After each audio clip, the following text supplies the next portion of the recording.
Dieu soit loué. Nzambazwa lokumu comme d'habitude pour lokumu na biso topesaka epai na ye parce que yenda bongi na masanjoli abongi na nyonso nzambo yazo permettre biso kopesa biso souffle de vie. Alors biso pe na part na biso tokozala reconnaissant koyeba tango nyonso kozongisa ngo epai na ye. Que le Saint-Esprit nous aide na continuité toujours ya liloba na Nzambe oyo tozali kolobela tango nyonso. Alors tozo continuer toujours na kati na thème na biso toza nango sur la foi. Mais maintenant je voulais parler un peu sur l'espérance en Dieu katina Yesu Masia po yende azali mobateli yende aza mopesi yende azako mokokisi na nyonso. Alors je vais parler sur l'espérance. Bibelobi na biso na Hébreu, c'est Hébreu chapitre, natanga version na salabi biso, une petite rappel, na Hébreu chapitre 11. Hébreu chapitre 11, verset 1er, Bibelobi, or la foi c'est une ferme assurance des choses qu'on espère, une démonstration de celles qu'on ne voit pas. Kondima ezali elikia, na oyo tozali komona te, pezali démonstration oyo oui ezali démonstration na oyo tozo kanisa pona kosala, c'est-à-dire tant tozo kanisa kosala quelque chose eza eloko tozo mona te mais makanisi na biso ezali tosala eloko moko lobi ekoyeba komona na miso na bato. Donc eloko nyonso na kati na vie po mutasala ngo ebandaka na kokanisa. Yango le temps que ba Christ obi bezoloba, la foi c'est une ferme assurance des choses qu'on espère.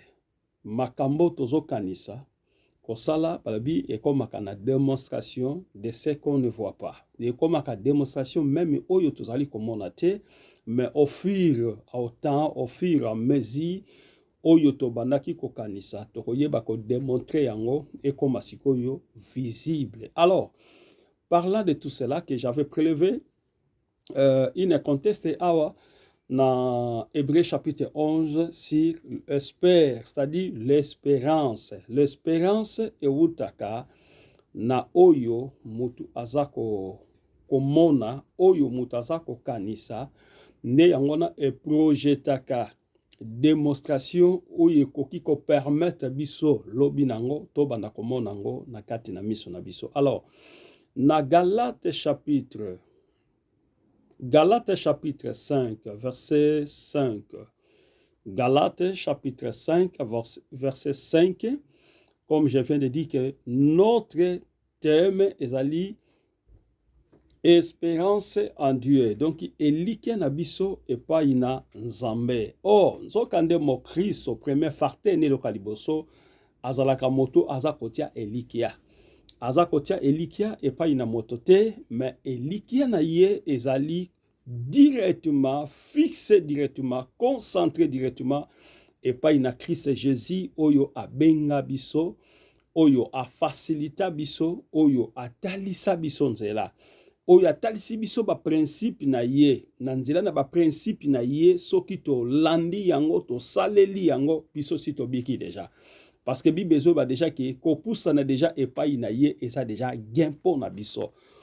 Voilà pourquoi na Galates chapitre 5, verset 5, Bibelobi, pour nous, pour nabiso, c'est la foi que nous entendons. Pour nabiso ba Christo, ezali, kondima netozali kozela.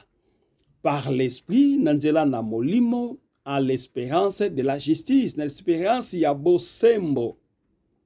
Paul disait aux chrétiens de l'Éphèse, les chrétiens de Galates, ndenge alobaki la fois passée na ba chrétien il y a Éphèse, mais maintenant il parle na ba chrétien oyo bazali ya Galate. Azako la kisabango ke biso ba Kristo eloko ya liboso ezali kondimande yango biso tozelaka na nzela na molimo. Parce que si personne, ce qui motu azana kondimate, bien aimé, ça sera difficile à comprendre des choses spirituelles. Pourquoi? Parce que kondima ezana eloko mutazo monate. Ozana na kondimate na eloko zomonate. Bongo eke koma ndenge nini bopete, yondima eloko babengi esprit. Or esprit amona nakate. Esprit c'est un phénomène de Dieu. Mais il se manifeste à travers ma vie à bateau, à se manifester à travers kokroa na bateau de l'esprit akoki komoni samasikoyo comme si dans la chair, mais par le travail, par les actions qui ne te confessent que oui, il y a ça, c'est un esprit, ça c'est un esprit du diable et ça c'est un esprit de Dieu. De là que nous avons la sagesse, que nous distinguons. Maintenant, ça c'est l'esprit de Dieu et ça c'est l'esprit du diable. Comme Paul dit au peuple des Galates, aux chrétiens des Galates, comme nous aussi, nous sommes dans le testament de Christ, nous sommes des disciples de Christ, nous sommes des personnes qui suivent Christ. Donc nous sommes obligés aussi à croire à cette parole. Pour nous, c'est la foi que nous entendons. Pour nabiso, ezali kondimande tozali kozela. Bien aimé, tozela ka kondima. Parce que kondimande yango eza kwa buti kati na biso. Kondimande yango eza sala biso ba Kristo. Kondimande yango eza facilité biso, même ya koyeba ko persévérer dans le Christ Jésus, il faut voir kondima. Kondima soki ezali te, c'est très difficile. Il faut olata molimo ya pourtant mutazon dima déjà à côté na domaine ya elikia. O bataka elikia epai na mutute, mais elikia bataka yango epai na nzambe ndenge Galate asako yebisa biso Paul. Par l'esprit na molimo l'espérance de la justice, l'espérance o ezali na kati na boyenge beni ya solo, justice ya solo, nzokane justice ya solo kaka nzambe butapesa kango. Muta mokili leta na moment na biso na ta na biso tozali ata likambo kozala peut-être tozana raison moke na justice moto oyo peut-être bo discuter na ye moto peut-être bozana na problème alongi yo parce que yo zana makoki te ya corrompre bien aimé, mais justice oyo nzambe bien aimé ba corrompre yango te. Justice nzambe ba corrompre yango na koki kolobake si vous marchez droitement. Si vous marchez conformément à la parole de Dieu, là, vous pouvez corrompre Dieu. Corrompre Dieu, c'est-à-dire dans l'esprit, que Dieu te voit que tu es juste devant cette cause, que tu es juste et Dieu va te défendre. Voilà, bien aimé. Il faut expliquer le qu'on a très bien au comprendre nga yom tokolandango. Okoki ko corrompre justice yanzambe si vous marchez droitement avec Dieu, si vous marchez sincèrement avec Dieu, là déjà que vous affichez votre image devant Dieu, ça devient déjà une corruption de la part de Dieu. Parce que Nzambe va corrompre Kayete, mais Yoso corrompt Nzambe parce que d'une manière que tu marches dans ces principes, tu marches dans la vérité. Nakaya le diable, ça devient déjà une corruption. Voilà, bien aimé. Yango Paul azoyebisa ba Kristo ya Galate. Et ça va Christo, il y a Galate bien aimé. L'espérance de la justice bien aimé. Boyenge béni, mon Christo, marchez comme la parole du marché dans la crainte de Dieu et le mal ne vous atteindra jamais. Parce que vous avez l'esprit de Dieu. Parce que vous marchez avec la crainte de Dieu. Et la crainte de Dieu va vous témoigner partout où vous irez, partout où vous irez, que l'esprit de Dieu va vous témoigner bien aimé. Voilà cet après-midi que je voulais dire à quelqu'un. Il faut avoir l'espoir en Dieu, l'espérance en Dieu avec son esprit. Yango ekoyeba ko aboutir yo dans de bonnes positions devant Dieu bien-aimé. Parce que nous sommes obligés, bien-aimés, de marcher lentement, sûrement avec notre Dieu parce qu'il est toujours à côté de nous. Bien-aimés, dans le livre des Romains, Romains chapitre 10, après Actes des Apôtres, Romains chapitre 10, verset 11 jusqu'à 13. Verset 11 jusqu'à 13.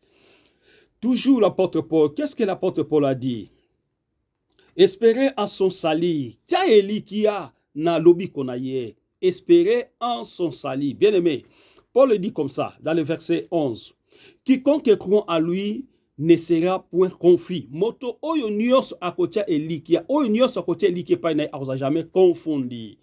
Ba oyo batia elikia pa nzambe bien-aimé ba mataka échelon par échelon. Bakolaka malembe. Ba oyo batia elikia pa ina nzambe bien-aimé, que ça soit citation, problème, difficulté à ça qu'on traverser, terrain à ça qu'on leka, époque à ça qu'on traverser. À cause de la jamais confondu, parce que il y a un Dieu qui est à côté de lui. Quiconque croit en lui ne sera point confus. Motonion so oyazo teli ke pa na à cause de la jamais confondu. Mais ce qu'on landi motamokili, olandi ba camarade, olandi des amis, olandi famille bien-aimé, tu seras confondu bien-aimé. Mais ce côté elike et pas inanzambe. On cause jamais confondu. Voilà pourquoi na zo bisayo mutoza mosika kolanda vidéo oyo. Que tout ton espoir na yo chaque jour, espoir na yo ya vie na yo, talisango pa ina nzambe. Talisango na nziana losambo na yo ke défendre yo, liboso na bayini na yo, liboso na ba diverser na yo, liboso na bato nyonso balingaka yo te, liboso na bato nyonso basela ko ba complot bien-aimé. Soki elikia na yo eze pa ina nzambe et elikia na yo nde eze pesa yo pouvoir ya sali, eze pesa yo pouvoir ya lobiko, eze pesa yo pouvoir ya kokoma mwana nzambe. Notre Dieu va te défendre bien-aimé. Paul dit cela, quiconque croit en lui ne sera point confondu. Elikia soki eza pa nzambe, jamais kozala dessus, jamais kozala confondu. Alors bien verset 12. Il n'y a aucune différence. Ezalina et différence mon côté en effet entre les Juifs et les Grecs. Ezalina différence mon côté ba Juif na ba Grec bango nyonso bazali ko salela nzambe. Est-ce que a posé question? Est-ce que bango nyonso bazaka na nzambe mon côté? O mutu na mutu, o tribu na tribu, o province na province, baza na nzambe d'abord baza ko se servir. Mais Bible dit, c'est l'apôtre Paul que bango nyonso baza ko sale la nzambe, bango nyonso baza pekaka na nzambe moko. Et qui est riche pour tous ceux qui l'invoque. Pe bango nyonso baza na bozui na ba o nyonso bakoyeba ko invoquer le nom de notre Seigneur Jésus-Christ. Bien-aimé, David Azoloba, j'ai été jeune, j'ai vieilli, je n'ai jamais vu que injuste Azozanga, même Eloko Yakolia. Bien-aimé, si vous êtes dans le Seigneur, Nzambaza capable ya kotinda ba korbo, Nzambaza capable ya kotinda ba ange, ba transformer sous forme ya bateau. Dans salina, ça dit ba témoignage oyo.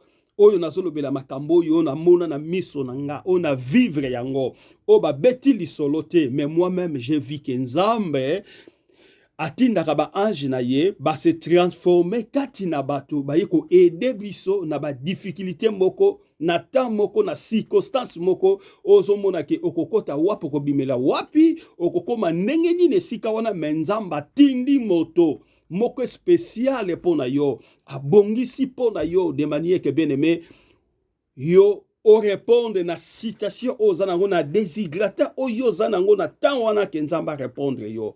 Bien aimé, Nzambo toza ko servir azanzambe ya bomboy. Nzambo toza ko servir azanzambo azosala. Nazolatisa yo kondima, yo mutozanga kondima, lata kondima. Na maloba oyo, na exhortation oyo, na après-midi, na prédication bien-aimé, partout yo kozala.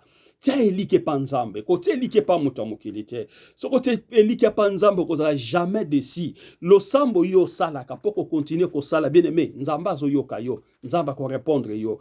Bible biba o ba ko persévérer, nde bangwana ba kozala sauver, persévérer na le problème na yo, na likambo na yo, nzambe tata ko répondre yo, atambule beti, atabute koti. Bien-aimé, nzamba ko répondre yo, soit répondre lelo te nzamba ko répondre yo lobi, soit pas répondre lobi te, au courant ya semaine Dieu va te répondre, soit répondre dans semaine te, au courant ya moi nzamba ko répondre, soit pas répondre na moi te, avant année si la Dieu va te répondre parce qu'il est capable devant tes citations. Et ça lelo comme côté et koki kolekela nzambe. Nyonso yo to yaka nango pa nzambe bien-aimé, eza ya ye, pe nzamba yebi yo, pe nzamba ko répondre yo na moment où eza favorable. Dans verset 13, alobi, car quiconque invoquera le nom du Seigneur sera sauvé. Alobi, moto nyonso akoyeba ko invoquer ko benga kombo na Yesu akozala sauvé. Kozala sauvé, bien aimé, et ça d'une manière d'une autre. D'abord, tu peux être sauvé d'une manière spirituelle. Obiki na kati na nzoto na yo, pe obiki na kati na molimo. Tant tozo ya pa na Christ to yebi ete. Bien aimé, loka liboso to bika kana nzoto. Deuxièmement, to bika ke spiritualité bambala moko okangola mi olongwe na domaine wana bien aimé. Mais siko Bible lobi quiconque invoquera moto nyonso bate ni grec ni juif. Mais balobi moto nyonso race nyonso okoki kozala mondele pembe meti ndundu toute personne même noir bien aimé. Balobi kaka oyo akokroire abengi kombo na Yesu akozala sauvé. Bible na verset 14, comment donc invoqueras-tu celui qui n'ont pas cru? Ndenge nini mutakoki konima ko invoquer moto tout d'abord nanu oyazon di mate. C'est très difficile, bien aimé. Et comment croiront-ils en celui à celui dont ils n'ont pas entendu parler? Ndenge nini tokoki kondima moto yo nanu to yoki baza kolobela yete. Et comment entendront-tu le parler? S'il n'y a pas personne qui prêche. Voilà pourquoi, bien aimé, nous sommes là comme vos instruments. Oyo nzamba poni, oyo nzamba bongisi. De manière que ko prêche bino, de manière que ko talisa bino, de manière que ko lakisa bino nzela. Oyo ezali vipe ezali bomo bien aimé. Nazebisa motomoko na après-midi ya lelo nzambe tata asa à côté de toi pour te sauver. Na ngi susu kombeba